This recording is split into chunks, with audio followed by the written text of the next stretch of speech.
para korban itu sudah beberapa kali bertemu dengan Ibu Nia Daniati meminta untuk membantu menjembatani. Oke, udah. Oke, ya Mbak Desi mungkin seperti apa? Ya, hari ini ke sidang perdata Olivia Natania, yang pertama kali perdana dimulai hari ini tepat pukul 14.00 tadi. Hari ini hanya dihadiri oleh kuasa hukum dari para korban. Kebetulan dari pihak tergugat Olivia Natania, Rafli dan turut tergugat Ibu Nia Daniati hari ini belum diwakilkan atau tidak ada yang datang sama sekali untuk sidang hari ini. Sidang hari ini hanya sekedar pemeriksaan berkas dan karena surat kuasanya itu ada 179 orang, itu harus diperiksa satu-satu. Jadi majelis hakim meminta waktu 1 minggu untuk pemeriksaan berkas kembali. Minggu depan pun kemungkinan dari pihak tergugat belum dihadirkan karena masih untuk pemeriksaan berkas surat kuasa dan alamatnya sesuai. Untuk perkaranya sendiri? Perkaranya ini gugatan perdata Wan Prestasi yang dilakukan oleh Olivia Natania. Perbuatan melawan hukum. Perbuatan melawan hukum yang dilakukan oleh Olivia Natania kepada para korban CPNS yang kemarin sebenarnya sudah diputus pidananya bahwa Olivia Natania terbukti bersalah. Mengulas kembali yang menjadi tergugat itu siapa saja? Yang menjadi tergugat dalam kasus perdata ini yang pertama sudah pasti Olivia Natania. Tergugat 2 itu suami dari Olivia Natania, yaitu saudara Rafli, dan turut tergugat itu adalah Ibu Nia Daniati selaku orang tua ya dari Olivia Natania. Kenapa ya? Pasti akan bertanya kenapa sih Ibu Nia aku ditarik gitu kan?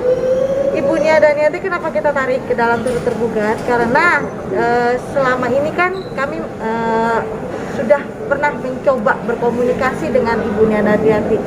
Sampai para korban pun sebelum kasus ini dilaporkan, para korban itu sudah beberapa kali bertemu dengan Ibu Nia Daniati meminta untuk membantu menjembatani permasalahan ini supaya selesai. Tapi ternyata Bu Nia Daniati hanya menjanjikan dan janji-janji saja, tapi tidak ada titik temu dan realisasinya. Jadi kami menarik Ibu Nia Daniati karena kami menganggap Bu Nia Daniati dianggap mengetahui untuk permasalahan ini, perbuatan yang dilakukan oleh anaknya Olivia Natania. Janji seperti apa mungkin yang disampaikan? Karena Bu Nia Daniati itu menjanjikan akan menyelesaikan kasus ini dengan cara kekeluargaan. Tadinya Bu Nia Daniati sempat menjanjikan untuk mempertemukan Olivia dengan para korban. Tapi pada saat hari H didatengin, nggak ada orang sama sekali gitu. Bu Nia Daniati pun tidak bisa ditemukan, bahkan sampai kita cari lagi para korban gitu.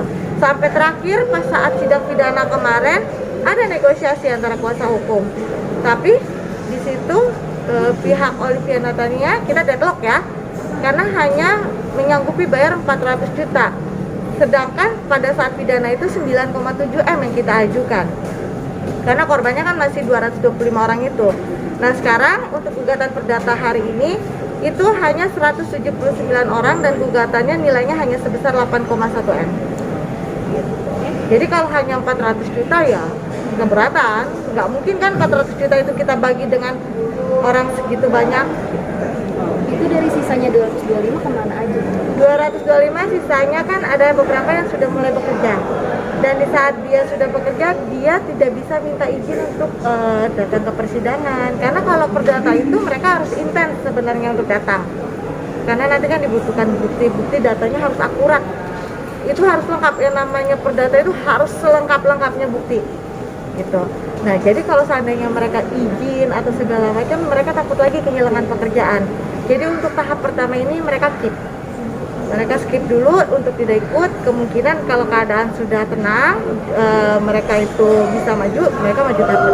Berarti yang selain dari 179 juga itu korbannya? Korban. Jadi 225 orang itu semua korban. Tuh. Tapi yang hanya mengajukan hanya 179. Untuk saat ini yang mengajukan hanya 179 orang dengan total nilai 8,1 M. Oke. Baik, agenda selanjutnya minggu depan masih pemeriksaan berkas. gitu. Jadi kemungkinan baru sidang dipanggil lagi tergugatnya itu minggu selanjutnya lagi. Sebelum ada sidang perdana kali ini, mungkin sudah menghubungi pihak Nia dan Yati juga secara langsung atau seperti apa? Seharusnya sudah ya, karena kan rilas undangan dari pengadilan sudah dikirim. Masing-masing pihak semua sudah menerima rilas undangan. Kalau seandainya rilas belum diterima, pasti persidangan tidak akan dimulai. Karena rilas undangan itu harus diterima dan ditandatangani oleh pihak rumah, di mana alamat tersebut diterima, bahwa menyatakan orang tersebut memang tinggal di situ, dan rilas undangan sudah diterima. Harusnya mereka sudah mengetahui. Berarti memang belum ada itikat baik dari pihak mereka? Untuk sampai saat ini saya belum tahu itikat baik atau bagaimana, atau mungkin ada kendala mereka belum bisa datang, tapi yang saat ini mereka belum bisa datang. Karena sebenarnya setelah acara pemeriksaan berkas beres itu harusnya masuk ke tahap mediasi. Tahap mediasi itu di mana tahap para pihak menyelesaikan secara musyawarah dan sehingga tercipta suatu kata damai ya. Kami sih masih berharap membuka pintu perdamaian itu kepada pihak Olivia Natania gitu. Tapi kalau seandainya mereka juga tetap masih deadlock dengan kita, ya kami tetap lanjut ke bukti dan saksi. Siap, kalau gitu terima kasih banyak.